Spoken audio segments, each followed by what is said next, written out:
Not used to it being this quiet. It kind of weirded me out there for a minute. If everybody could just start talking for really loud, I can interrupt everybody. That's what I like to do, so if you could just start yelling. Okay, no takers. I guess we're going to just start then. We're going to be in Exodus chapter 11. This is, of all the chapters or the sections we're going to be doing this quarter, this one's going to be the most depressing for me. Surprisingly, when you look at it, there's a concentration material here in Exodus 11 through 13 that is all about the Passover. And so that's where the primary focus will be today, although we obviously will talk about the reason for the Passover. You can't have one without the other. But this can be a difficult chapter. I think for anybody that's read Exodus, this is a difficult plague to get through. So we're going to struggle a little bit, but I do want to take and obviously focus on the biblical approach to it. Before we start, though, I'll ask Shell to lead us in a word of prayer.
Amen. Thank you.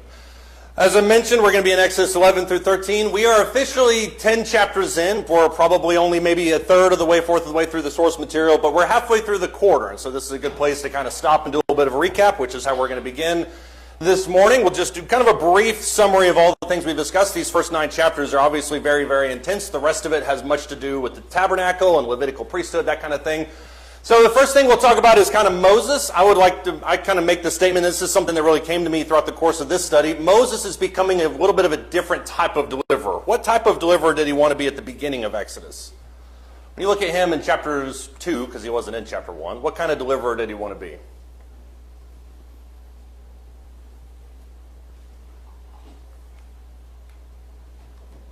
Yeah.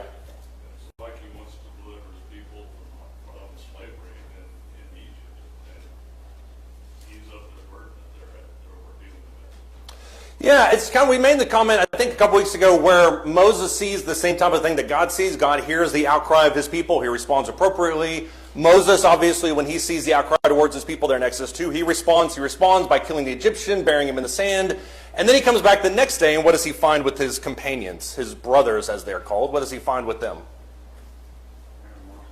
Animosity. Why does he find animosity? Because this is a curious response. There could be lots of different things, but why are they angry? What was that? They're not amicable. They're the opposite of amicable. Yeah. I don't know. Whatever that word is, why did he find the opposite of amicable? Somebody's Googling this, I know. What's that? That wasn't the answer to my question, but that was an answer to a question, so I appreciate that. Why did Moses find them unamicable? Joe, please, go for it. Well, in the beginning, he wanted to be kind of a macho man, hero, and then he goes out and kills somebody, and they didn't like that. Well, but you're right, but I think the question is, why did they not like it? Because if Moses is a type of all the Israelites, obviously he's well-versed in the promise that has been made that they're going to be a deliverer, lead them out of Egypt. They should have been well-versed in it as well to a certain extent. Why did they not expect that? Acts 7 goes into that. Stephen says that Moses fully expected them to embrace him, The response was unamicable, whatever that word is, was the exact opposite. Shell?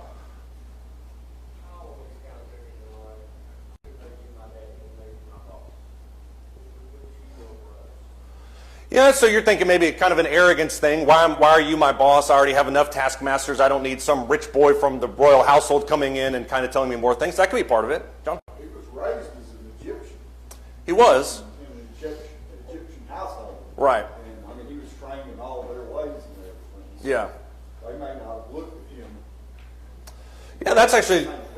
Yeah, that's a good point. I hadn't thought about that. Maybe they looked at him as not one of them. He looks at himself. And Exodus 2 is very clear that he goes out to view his brothers. So he viewed them as his brothers, but maybe they didn't view him the same way back. I think that's totally reasonable. Go ahead, Darwin. I think the main reason is because, if that body was found by the higher-ups or whatever, it was them who was going to be punished for it, not him. I think that's another good reason too. Yeah, and maybe if they found the Egyptian body, they're thinking to themselves, well, obviously this had to have been an Israelite because an Egyptian would not do something like this. Maybe that's totally possible. Maybe that's the reason why it happened that way. Regardless, whenever you look at Moses when he comes back in Exodus chapter 5, when he shows back up after he makes all those excuses, he kind of has a different approach. He's very hesitant. Moses is very clear throughout Exodus about all the mistakes he makes. So he kind of is a different type of leader, and I think that transition is really interesting to note in these first 9 chapters. Pharaoh's persecution made this point last week when we talked about the plagues. His persecution is all about destroying Israel's identity. He tries to do it in the first chapter by persecuting them into the ground, by making them inbreed with the Egyptians and kind of destroy that identity. When you look at what the plagues do, they essentially try to destroy the identity of Israel in that sense as well. He's just trying to get rid of them or assimilate them, whatever he needs to do to make them go away as a nation. That's what he's primarily focused on. You also saw last week the sorcerers that could imitate the signs, but they couldn't imitate the actual miracles. There's a breaking point within the plagues where the pharaohs say that this isn't us anymore. What do they say when they realize that? They say, this isn't us, this has to be what? The finger of God, exactly. And as you move forward in the narrative, other people will come forward and say, hey, Pharaoh, this isn't us. There's something changing here. At some point, they say to him, look, you're about to destroy all of Egypt together if you don't let these guys go.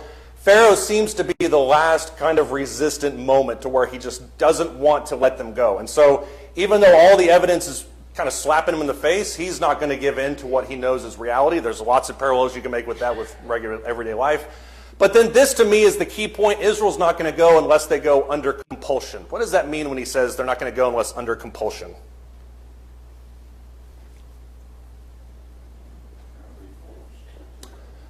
Yeah, they're going to be forced to go. I think that's the idea, but I think there's a little bit more intensity there. Ken?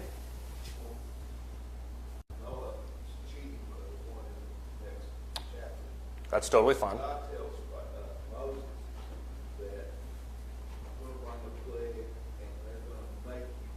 Right. They're not only going to want you to go a little ways, like they asked to go 3 days to worship and come back. Right. They're going to want you to go, they're going to take what you need and get away as far away from us. And he also turns Pharaoh's commands back on Pharaoh. That's true. There's so many things you can pull out of this section, and that's part of why last week was a struggle for me, is because I wanted to say thousands of things instead of just kind of keeping it focused on the narrative. But one of them that you mentioned is he talks about right at the beginning of this whole narrative in Exodus chapter 3 and 4, there's going to be numerous plagues that God's going to deliver to these people, and Pharaoh is going to resist all of them until it comes to the point where not only does he let you go, but he literally sends you out with a jetpack. It's like pressing the eject button. And so there's a difference within Pharaoh. And I think that resistance that we saw from Pharaoh where he's kind of holding back, that's then redirected to just get out of here as fast as you can. But as you mentioned, and we'll talk about this a little bit more next week, when Pharaoh does pursue them, he does it with anger, with probably resentment. I think there's a lot of things happening in that pursuit that kind of drive this. But there's a lot of emotions with Pharaoh, I think, in this section. Does anybody have any thoughts or comments on this? Yeah, Curtis? Consider also the fact that when the Israelites were instructed to prepare, they were told to ask their masters, the Egyptians, for wealth, for gold. And they gave it to them gladly. Yeah. Here, take that. Yeah, and I do want to talk about that too, because there's a unique phrase that's mentioned in Exodus where it says that they plundered the Egyptians, and that has a very negative connotation. And so I want to kind of talk about that from multiple angles and say, what does that mean when it says they plundered the Egyptians? Obviously, they didn't go into people's houses and ransack them. Why were they just given these things free will as they left? I think there's some issues there. But yeah, I mean, they were not only sent out, but they were sent out with quite a bit of gold and silver as well. Anybody else? Exodus chapter 11 and verse 1 kind of mentions this idea of under compulsion. If you look in that verse, Exodus 11 verse 1, it says, one more plague I'm going to bring on Pharaoh and Egypt, and after that he will let you go from here, and when he lets you go, he will surely drive you out from here completely. There's not really a question of whether or not this last plague is going to work. The question is how dramatic it's going to be, what's going to happen. That's basically chapter 11. There is kind of a mirror effect if you look in 11 and 13. 11 very much is about the kind of description of what the plague is going to be. Chapter 12 is the description of the Passover, the plague itself. Chapter 13 is kind of the reverb effect of it. It's after it's over, now how do we pick up the pieces and move on? So there's kind of a mirror effect, I think, when you look at these three chapters. As I mentioned, though, the focus in this section is on the Passover. What is the Passover? We talk about it in kids' Bible classes. It's not always a kid concept. Go ahead. It's a remembrance of the time that they were released from Egypt by God and they were prevented from being killed on the firstborn. Yeah, it's a feast that's performed and should be performed every year. It's not performed, I think, for several years during the kingly period when Solomon and David are there. I don't think it's performed for several years up until Josiah does it later in 606 BC. But you're right, the idea of it is that we're going to commemorate this moment where God deliberately passed over the Israelite households and killed the Egyptians. That intentionality, I think, is the defining factor in this. If you look at Exodus chapter 11 and verse 7, it says, against any of the sons of Israel, a dog will not even bark, whether against man or beast, that you may understand how the Lord makes a distinction between Egypt and Israel. Why is that distinction important?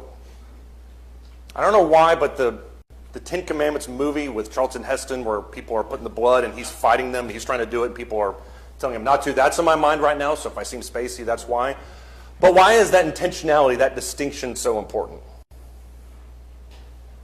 I think it's still trying to get the attention of the Egyptians, but in this case it affects the convert seriously. It's not just the higher ups. So I think because of that, the people have had enough, and they're going to put the pressure on Pharaoh to let them go their children. That's true, and I think the emphasis on the commoners is important. That being said, I think all of the plagues, to a certain extent, have hit the commoners, and especially when you talk about, I don't know, for whatever reason, this is the one that sticks out in my mind, but when he kills the cattle. I mean, the cattle is going to be a big resource for Egypt, but that's also the way that they will then buy their food and things like that. So it affects everybody to a certain extent. The boils, for instance, the priests couldn't even stand before Pharaoh to tell Pharaoh how much they didn't like Moses because the boils were too much on their feet. So it kind of affected everybody to a certain extent. Joe, go ahead. Didn't the Israelites, they just didn't like dogs. It was kind of a, They're more cat people. They're more cat people. Yeah. Probably so. But it stands to reason, since they didn't like dogs or didn't respect them or whatever you call it, but they didn't treat them nice. If you don't treat a dog nice, he's going to bark at you. I don't know if I can disagree with anything you just said because I don't know dogs well enough, but my dog likes me. That's the only thing I know, but Does he bark at you? sometimes when I don't let him out in the mornings. You're nice to him? When I'm nice to him, yes. He's a little bit of a diva, though, so he kind of deserves it. But you're right. I mean, cats actually, and this isn't just a joke, I mean, cats are uniformly more beloved in Israel or in Egypt than dogs. I mean, there is truth to exactly what you're saying there. But I think the emphasis in that is that not even a dog's going to bark against. There's going to be a lot of it on this side. There's going to be virtually none of it on this side. There's that distinction. Chris, go ahead. Keeping with the theme of the Exodus, God is making a clear distinction between the Egyptians and the Israelites, trying to keep Israel as his nation that he's chosen. Right. Using the Passover, this is going to be the moment where there will be no doubt of the difference between these two nations. Right, and that's, I think, part of the big issue with it, too, is if you look at these plagues, and this is to Paul's point, if you look at these plagues, it stands to reason that if they're a natural cause, if they just came about because of weather patterns or whatever, then they would kind of affect everybody. The fact that there is a distinction shows that there's intentionality, that God is protecting certain people and he's also afflicting other people. That's going to be a defining idea moving forward, especially when we look at Canaan, we look at the conquest, you look at the judges, you look at all the things that he talks about in the future. But on the side of the intentionality with the Egyptian, there's the idea of protectionism with his people. And I think that's really what he's trying to go forth. Because the Passover isn't just a remembrance of the night that everything kind of went crazy. That's not what it's all about. Ultimately, the reason is that he passed over us. And so it's that protection idea that he's trying to focus in on. John? When the preparation was being made for the Passover, they had to obey, and in order to obey, they had to have faith. I mean, because that would have made no sense to just, I mean, in the human mind, that would have made no sense. Yeah. How's this going to make a distinction? You know, spread the blood around the door frame. Yeah. So it took, obedience, which came from faith, that, in what he told them to do. Yeah. I think that's a good point. I mean, there's probably more than one person in Israel that looked at somebody, when they told them, all right, you need to put blood and put it on your doorpost. Well, what does that mean? Why is that important? What does that do? Well, the reality of it is that it's not anything the person needed to obey, but just the simple act of doing it didn't do anything unless God's mercy also interacted with the blood. So it's, as you mentioned, it's an act of subservience. It's an act of obedience. You don't do it, it's not going to happen. The same thing happens with the bronze serpent when the saints go out into the camp. So it is kind of establishing this pattern of obedience as being necessary. And I think that's obviously baked into this as well.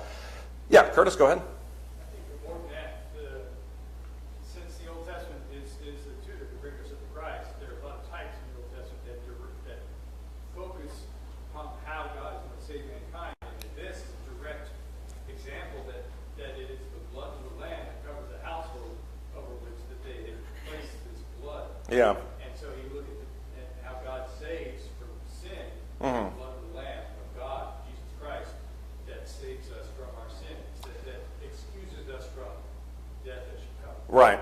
And that's not just a Curtis comment. Paul mentions that, I think I can't remember which Corinthians it is, but he talks about Jesus being our Passover. So that's a concept that the New Testament explores on multiple different occasions, the idea that God or that death passes over us because of the Lamb. So you're exactly right on that. Ken? But it's also, the Old Testament Passover is also a foreshadowing of our memorial feast. Right. Because they were partaking of the Passover when Christ instituted the memorial feast. Yeah. So the emblems that we use are representative of the emblems of the Passover, the unleavened bread. Right.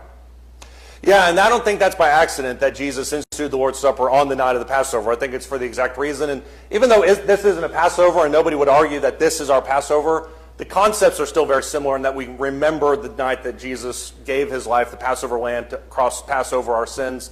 So there's so many correlations. We don't have to necessarily go into all those, but I think the connection with the Lord's Supper is absolutely there.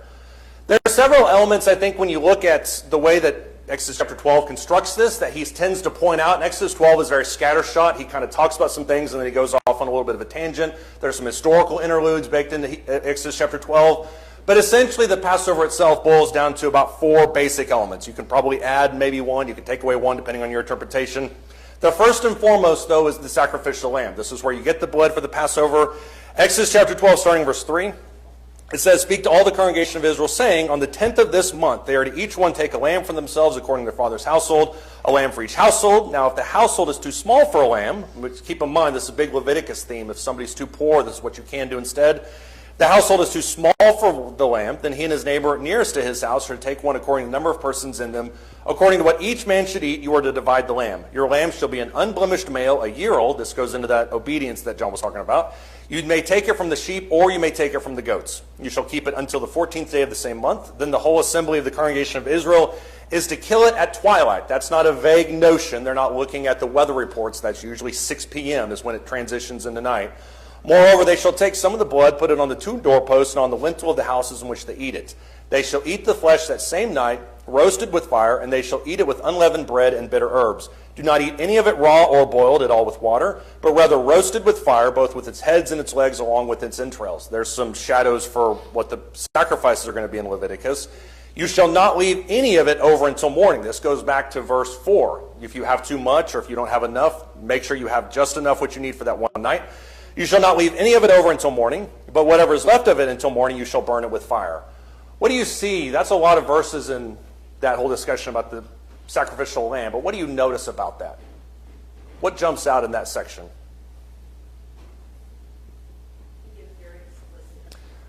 Very explicit, very specific. Do this. It's very clear. There's no question about what he's asking for. I think that's spot on. What else do you notice about these verses? It wasn't complicated. It's not like you're saying, okay, when he said 1 year, did he mean 2 year? No, I mean, it's pretty clear he wants 1 year. It's not complicated. Anybody can do it. Yeah, Gail? Everything is done within a short time period. Everything seems to be done, like they're supposed to be dressed ready to leave. Right.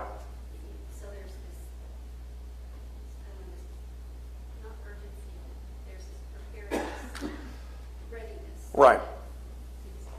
And I'm glad you mentioned that, because I was about to say picture, every painting I've ever seen of Jesus taking the Lord's Supper has them draped over couches and they're eating kind of in a relaxed position, which makes sense. I mean, that's the way the Romans probably would have eaten. I don't know if the Jews necessarily ate in that same context, but they're very, very, very relaxed. And the way that you look at the Passover here in Exodus chapter 12, as you mentioned, everything's done in haste. And so they wouldn't be sitting there on couches fully relaxed. I mean, they might have been a little bit.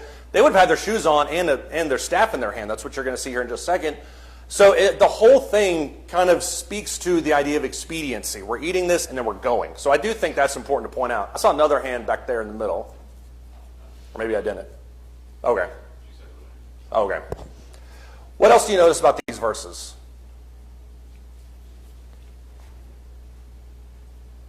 Well, it wasn't prejudicial to be a goat or a sheep. Yeah. And you could take that and make a real weird concept out of it and say, well, the sheep are the Jews and the goats are the Gentiles, so anybody can be saved. For that. I haven't made that weird concept, but I think people could make that. I mean, I think that's true. When you said that about the sheep and the goats, my mind went to the Levitical system where it is absolutely delineated. Sheep for this one, goat for this one. So the idea that you can choose either one of them, I think, speaks to the unity or the universalism of it all. It kind of applies to everybody. I think that's a great concept. Anything else anybody notices? Gail's point goes to the one that I noticed too, which is the one that jumped out with me. In verse 11, it talks about eating it in haste. And I don't mean that you have to be a speed eater. We're not talking about the hot dog eating contest or anything. But he does say in verse 11, you shall eat in this manner. With your loins girded, your sandals on your feet, your staff in your hand, you shall eat it in haste, for it is the Lord's Passover. What does that verse mean? Why are they eating it in haste?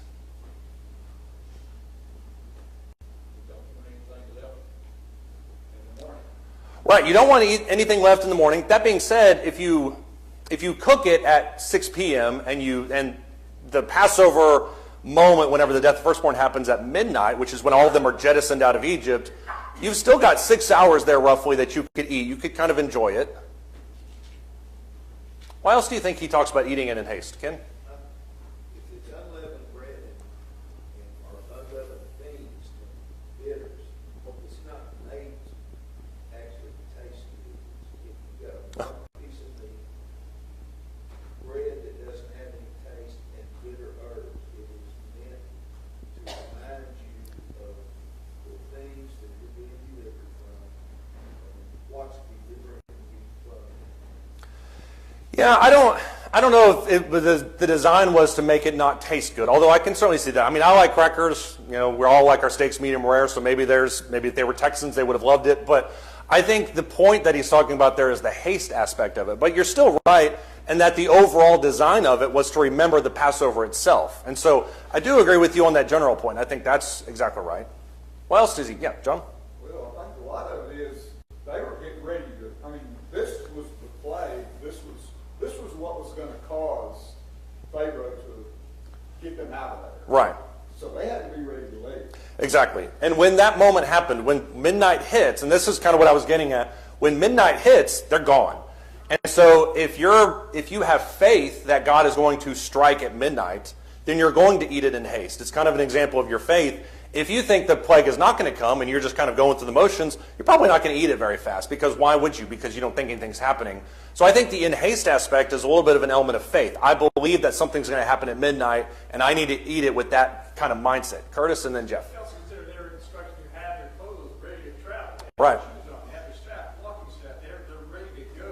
Mhm. They need to be prepared. And I think that ties directly with the instruction Christ gave. You need to be prepared. Yeah, if you look at Matthew 24 and 25, we talked about a week and a half ago, the whole idea, regardless of how you interpret those, the teaching was you need to be ready for it. I remember when I was in Africa, I remember I would sit, because I'm an American, I'd sit on a bean can. But in one area, everybody around me sat eating what's kind of squatted down with the staff in their hands. I didn't think much of it, and I asked one of them why they did that. And they said, because you never know when a predator, that's the word they use, is going to come out of the bush. And so you got to be ready at any point to just fend off an animal so you can finish your meal. But that's just kind of how they lived. And I think the same principle applies here. You've got to be ready for movement. And so that's the difference between the way we see Passover with those paintings and the way they saw it. Go ahead. And then reading ahead, the Egyptians are ready for them to go. As soon as the plague hits, Yeah. they're like, y'all need to go. Get out. Yeah. And I think that's a part of this that we don't... So they're ready. So be ready for that to happen. Right. Because you don't want to miss the last train out of Egypt. You want to get going. Yeah. Go ahead, Gary. I think it's an interesting point when you combine 10 and 11 verses, because there could have been a tendency for them, if they knew they were going to leave, to take some of that food and stash it in my pocket so I'll have it. Right. But it does two things, really. It emphasizes the sacredness of that specific meal for Right. that specific purpose, and it encourages them to rely on God. We see that in the manna and saying, Right. That's, Yeah, that's actually, when you start talking, that's what I started thinking about, was the manna and how they were designed. They were told, gather up what you need for that day. Friday, gather up for 2 days, but any that you keep over is going to spoil. And so you're right, there's probably people that thought, well, I'll just take some. I mean, the goat was pretty good, stash it in my pocket, eat some jerky on the way. God's like, that's not the way it's going to be. It's going to be for this night only, and then you're gone. I think all of this, this in haste idea is something, as I mentioned, I don't think we nearly give enough credit to when we discuss this story. I think it's a very focused point of the text, and so I wanted to kind of bring it out. There's also kind of alongside the idea of the meat and the goat and the lamb, the Passover meat itself, is that you don't keep any leaven in the house. Why would you keep no leaven in the house? Because it says specifically there in verses 15 through 20, you need to get all the leaven out. My wife would hate this. She's in her sourdough era. Go ahead. Because a little leaven leavens the whole lump. Okay, so you jumped 3 spaces. You have leaven in the house, so that will get into your bread that you're trying to make without leaven. Right. The point of not knowing leaven in this case is that it's hastily made bread for hastily eaten meal.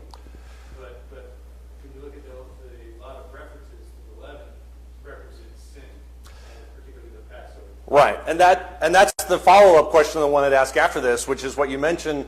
But the leaven is designed to make it rise. And so if you have leaven, if you're disposed to using it in your bread, you got to kind of sit and wait. Well, that goes against everything that he's talking about when he says eat it in haste. But that being said, when you go to 1 Corinthians 5 and you see that little leaven leavens the whole lump, what's the connection there? Because it almost seems as if Paul just kind of pulls this thought straight out of thin air. Obviously, there is a connection here to the Passover. But why does he choose leaven as being emblematic of sin? And this is a weird concept you could turn into, I think, a very good sermon, but why does he use leaven as an emblem of sin? Go ahead. It's just that small deviation from what God commanded. Okay, so there's one point. If I'm making a 3-part sermon, which is the biblical way to write a sermon, then obviously the first point is that a little deviation is what creates all of it. Yep, Paul? Right, so there's point 2. I'm going to preach this in about an hour, so I hope everyone's ready for it. But yeah, it permeates everything. You can't really stop it once it's in the dough. It kind of spreads out to everything. Go ahead. This is the best. I was hoping this order this would happen, and it did. You're right. It takes a while to fester. And that's the point that Paul's getting at specifically in 1 Corinthians 5, is that you don't notice the sin that's there. You will absolutely notice when it impacts everybody else. And so get it when it's small, get it before it permeates, because once it goes full bloom, you can't get rid of it. And by that point, it's almost too late at that point for those churches. So I think the leaven in the house is an interesting concept. 15 down through verse 20, that's probably the one that we align with it most. Then you jump into verses 43 and 49. This is the non-discriminatory aspect of this meal. Look in verses 43 down through verse 49.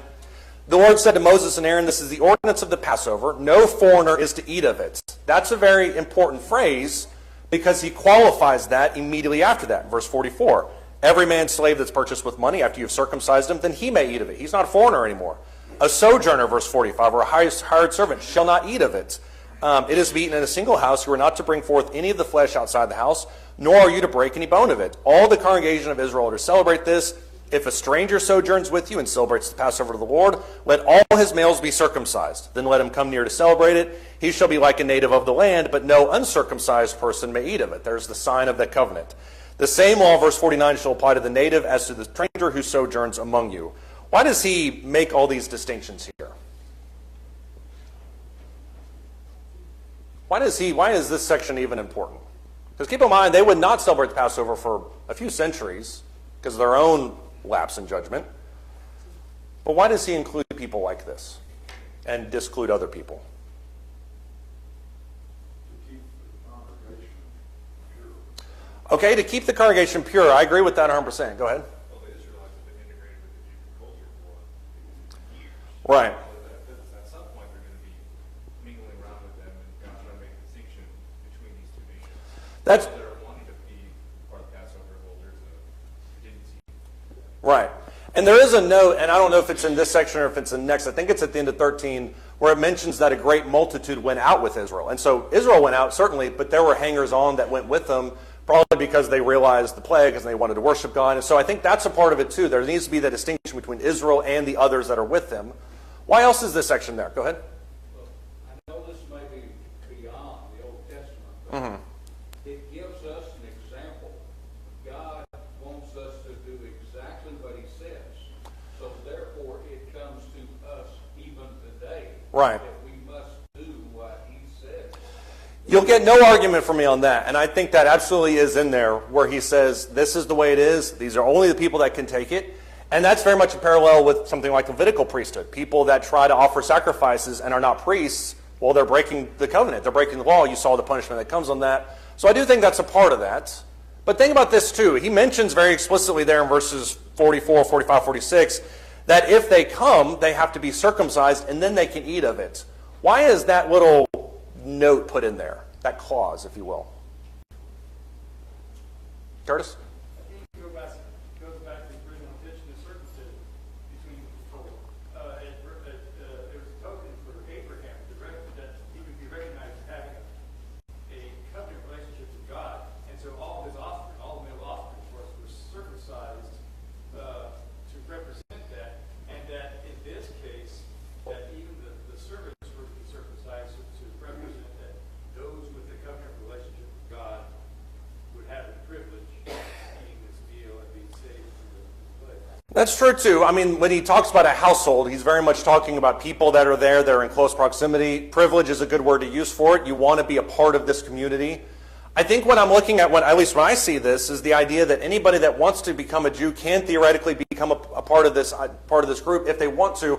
And the reason I'm mentioning this is because I think it's very much a foreshadowing of what you see with the Gentiles. If you remember with Cornelius in Acts chapter 10, Cornelius has more faith than probably most of the Jews around him put together. That being said, he's still not a Jew, and that's why I think it's a perfect illustration of the gospel going towards the Gentiles. But God has always allowed for people that are outside of the covenant of God, at least in this national sense in the Old Testament, to find a way in. Rahab's a perfect example of that.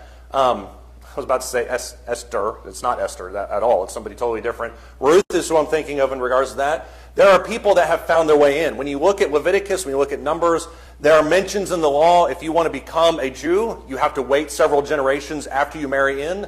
And there are certain restrictions that are loosened along the way. But the idea, the fundamental understanding is that anyone that wants to become a part of this group that left Egypt can become a part of them. They can join with them as long as they're willing to conform to God's rules and God's laws. And I think that's a really powerful point in this passage. Does anybody have any thoughts or comments? Yeah. Yeah, I think you're exactly right. It's a form of, you're committing to it. You're not like an Egyptian official just sliding into somebody's house, Yeah. passed over, then going back to your regular life. Right. But it's a way to, you come in and you're saying, I honestly want to be part of this. Right. I think that's a good, yeah. If you've got somebody, let's say, I was about to come up with a random Egyptian name. I'm not going to because it would be terrible. But let's say a random Egyptian is looking at all 9 of the plagues. He sees the 10th and he's like, man, I'm with you guys on this. You can't just sneak in on the 10th plague and then sneak back out. It requires full-throated commitment towards God. And so you're right. I do think you see a little bit of that in regards to this too. There is one element of this, Curtis mentioned it earlier, that we don't oftentimes talk about in this story, and that's in the ransacking, quote-unquote, of Israelites on their way out of Egypt. Exodus chapter 11, verse 2, another little clause here at the beginning of this introductory section. is each man is to ask from his neighbor, and each woman is to ask from her neighbor for articles of silver and articles of gold. Exodus chapter 3 paints this as the Israelites plundering Egypt on their way out the door. How do you justify this? And I know you don't need to justify the Bible. This is just for illustrative purposes, because somebody could argue this, that they were thieves. How do you justify this? They ask for gold, give it back, and then they leave. Not going to give it back. Go ahead. Two ways I can look at this. One is that they had already given so much to the construction and development of Egypt because of their building, making the bricks and building and part they were involved with, that they deserved reward for all the work they put in. Mm-hmm. On the other hand, now, in addition to, I should say, that as they were, the Egyptians were ready for them to go in the most extreme sense. Mm-hmm. Letting them leave with whatever they wanted was a way to get them out there. Yeah, just get them out of their hair. Yeah, and I do agree with the second one, and that's kind of the one I want to focus on. The first one, though, and I've heard from several people that it's kind of a payback for the years of slavery. The problem I have with that is if you apply that same principle to modern day standards and you have a guy that is underpaid that works at McDonald's, which this is not a wage debate by any means. Guy feels that he's underpaid and he's put in years of service. What's to stop him from going and taking in the till? Because after all, he's put in lots of good years of service. I say this as a former McDonald's employee when I was 16. So what's to stop that same rationale from being deployed to them? And you want so bad to follow up to that, so go ahead. I got this. The difference is very clearly that the Egyptians gladly gave them what they had. Right. And I think that, to me, that's the most important key, is that they didn't go into their house and steal it from underneath their couch. They gave it to them. But that opens up a whole other bunch of questions, which is why are the Egyptians so willing to give it to them? Well, probably for the reason you mentioned, which is that they're just so sick of them by this point. Just whatever you need, just go. So I do think that plays heavily into it. Go ahead, Jeff. God said that in Exodus 3:21. He said, I will give the people favor in the sight of the Egyptians. Right. You shall be eaten, and when you go, you shall not go empty-handed. Right. So, I mean, God said that to Moses right before all this started. Right. When you leave, you will not go empty. You're not going to go empty-handed, and that's that payback idea. You're going to go, and there have been other people who have kind of rationalized it on the other end and said, well, they needed it for the utensils for the tabernacle. Well, that's probably true, but you can't steal something and say, I'm going to go build something amazing with it, and it's okay to be, I'm going to be a thief right now. I do think it goes back to the idea of giving it, but you're right. This is the fulfillment, since we're in this subject already, it is the fulfillment of promise. That actually dates back to Genesis 15:14, when God tells Abraham that. So it is a fulfillment of promise. Karen, go ahead. Oh, Ken, go ahead. Just ping-ponging around back there. You hate it when I use a different translation. I don't hate it. I just think it's blasphemous, but whatever. Hell, he cast them out. Right. And if you look at the biblical definitions of that in that term, he compelled them to go. Right. This wasn't not complete. It was a get out now. Yeah. Yeah, let me fill up your gas tank for you. Just please take... And that's the way they would view it. It's a very nationalistic type of idea of deity. Your God is killing us. So however we can get you out of here in the next hour, we want to do that. And so I think all of that obviously is a part of that. Cameron? To me, this is just another way that God demonstrates that only He could have done this. Is, just the idea of getting it out of slavery in the first place. Right. Was already a monumental task. Well, then He's like, hey, on top of this, I'm going to prepare you to become a nation, and they're going to give you all their gold and stuff. So it's just further evidence that God's hand is in it. Yeah, that's a good point too. I mean, it's not just that I'm letting you go, but I'm also prophesying 400 years earlier that I'm going to get you out in this manner with this amount of resources. So, I mean, when you look back at the promises, there's no question that Moses, the people with him, saw, well, this is directly from the hands of God. Garrett?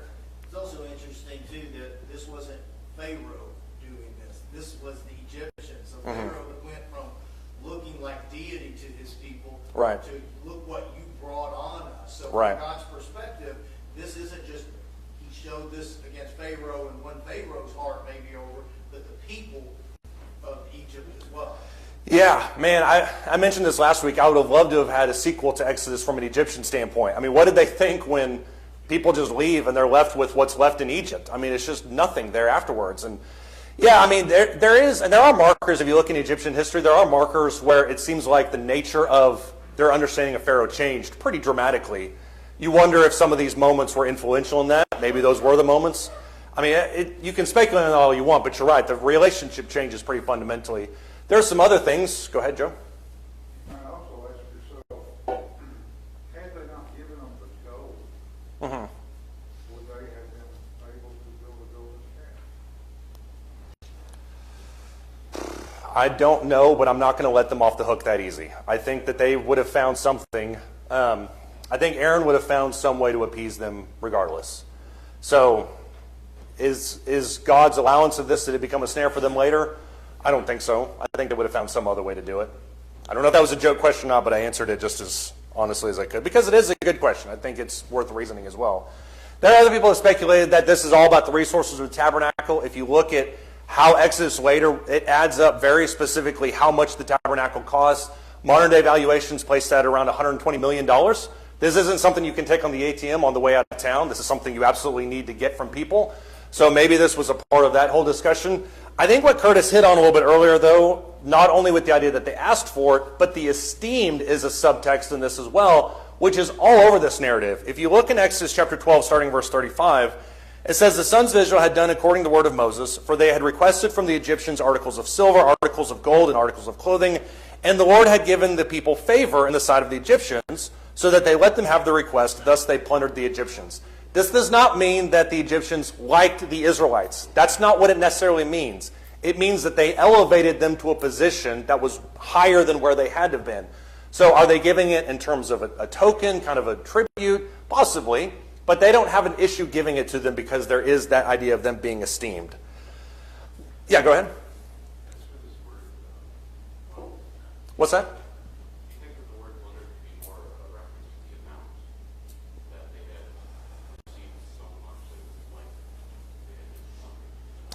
It could be. I mean, Egypt isn't poor at this point. They certainly are by Joseph's. But to your idea, the idea that the amount they requested was proportionate enough to kind of make them set them back a few years, a few decades, I think that could be it too. I don't have any problem with that interpretation. It could just be it's that much of a hit to their economy. Yep.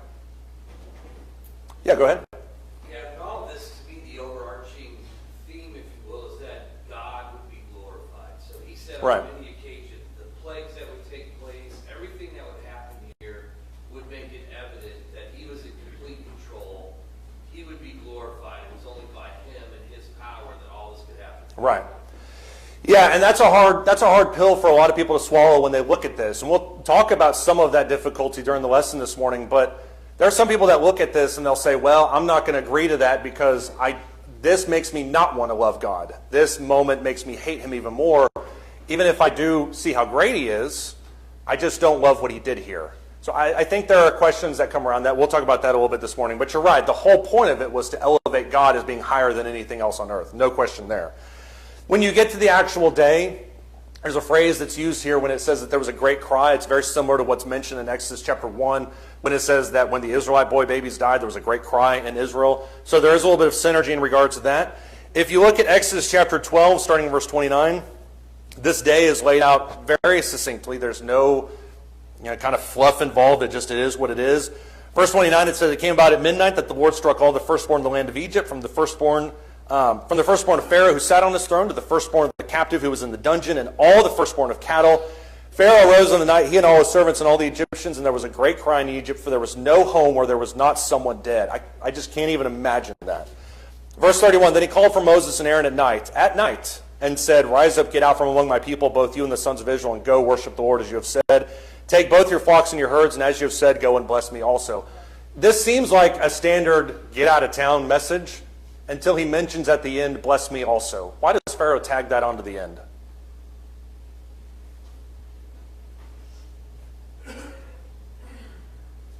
Paul, go ahead. I think he wanted to get out from under this curse. Enough was enough. He had enough and said, you guys can do this for me. So please bless me. Right. I've seen all the times with the other plagues that I've asked you for help, Moses responded with help. This is another moment where maybe help me again, bless me. And I saw at least one person that argued that maybe Pharaoh was asking Moses to raise his own son back from the dead. I don't think that's in his mind at all. But I do think he's saying, I've already seen this in the past, show me it again. Go ahead. So pretty much the same thing. He just wanted an end to all the pain and agony. Right. He was going Pharaoh's will is completely broken. And there's no argument that Pharaoh at this point, he's done emotionally, but there's just nothing left for him to fight. And we'll talk about this a little bit more next week when we talk about Pharaoh in pursuit. But why did Pharaoh chase after Israel? He didn't really have anything left to lose at that point. I mean, he's lost Egypt. He's lost his son. So what did he have left to do besides go chase down his slave force and try to bring them back? So there's a lot, I think, baked into this. Go ahead. Is there anywhere that says that only the firstborn children, like babies and little children, were killed? Because in my mind, firstborn is anybody that's a firstborn. It is. It means firstborn children. Verse 30 actually specifies that it's not only children, but also cattle. You're talking about maybe grown adults. Yeah, like Jerry's a firstborn son, so wouldn't he be dead? It's a dark day for him. I can't think of any verse off the top. That's actually a really good question. I can't think of any verse off the top of my head because that would neutralize entire genealogies. You'd have families where a son's gone and an uncle's gone on the same night. I'm trying to think about the interpretation of household because I don't know. I'll look that up and I'll come back to you next week about that. Now you got me thinking about that. I don't even remember what the sermon's about anymore. Go ahead, Paul.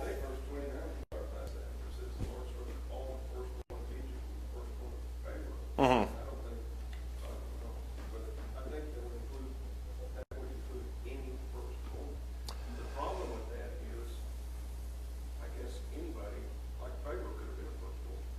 Aren't you the firstborn? That's what I thought. Yeah. Me and Garrett are safe, though. Go ahead. It seems to be indicating firstborn, regardless of age. That's what I would assume. I think that's what she's assuming as well. But I don't know if that goes multiple generations up. And that's the question she had, which is a really good question. We got 2 questions. We got 3 minutes. I got 4 slides. So can we table this just for a second real quick? I do want to finish this up because I think when you look at the firstborn of Egypt, there's a mention specifically after this in chapter 13 of the firstborn being consecrated to God. So there's once again a duality here where the firstborn of Egypt are killed, firstborn of Israel consecrated. And I think you can talk about that and the links there several times if you want to. When you look at their thrusting out of Egypt, there's a very deliberate mention of the fact that they're going the long route. The way of the Philistines, there's 2 primary ways that you can go according to ancient trade routes. The way of the Philistines, ironically, takes you anywhere from 3 to 12 days to get from Egypt all the way to Canaan. So that 3-day journey that Moses was asking about, possibly that's exactly the route that he's addressing. Pharaoh may know exactly where he wants to go. Regardless, it says very intentionally that they went into the way of the wilderness. That's mentioned there in Exodus chapter 13, specifically because God knows that if they go into the Philistine territory, as he quotes there, they're going to get scared and want to go back to Egypt. So God understands his people very, very well at this point. He knows they're not ready for battle. He takes them into the wilderness. There's this whole symbolism with the wilderness as being a proving ground, a cleansing area. I think all that's inside of there as well. Then when you look at their actual deliverance, there's a few subpoints. This is the verse that I just mentioned a second ago. They're going to change their mind when they see war and return to Egypt. There's some subpoints inside of this, the way of the wilderness, these 2 primary routes. But also a note in verse 18 that the Israelites went up in martial array. They went with swords. They went with shields. They were ready to fight physically, but weren't ready to fight emotionally and spiritually. So there's the difference between the 2 of them. They took Joseph's bones with them. Moses remembered the prophecy at the end of Genesis, so that's mentioned there as well. The end of Joshua, it mentioned specifically that they buried them in the area that Joseph wanted. And then you have the first mention there in verse 22 of the pillar of fire and the pillar of cloud. So both of those things obviously show up as well. All right, John, go back to what we were talking about a second ago. I was going to say, every home had a person. I mean, even if there was only one person living in that. So I believe, Okay, so your interpretation. Every household. Right. And I mean, I don't know, but I would guess there were some with only one person in it. Okay, so that's one interpretation. I haven't thought about that it's not firstborn of a family in the household, it's firstborn of the household. I think that's one interpretation. Just, if you look at verse 30 again, New King James Version, verse 30, where there was not a house where there was not one dead. Right. So in my mind, there had to have been houses that didn't necessarily have an infant. And this is, there was every single household had someone that had died. Yeah, and whether or not that's hyperbole about just how widespread the death was, or that's very literal, which I tend to agree with, I think that can be up for debate, but that would sync very well with what John was talking about, the firstborn of that household. I'll look more into that because I'm curious now. So, yeah, I appreciate that. That was a good question. All right, we'll pick up with Pharaoh and hot pursuits next week. Thank you, guys.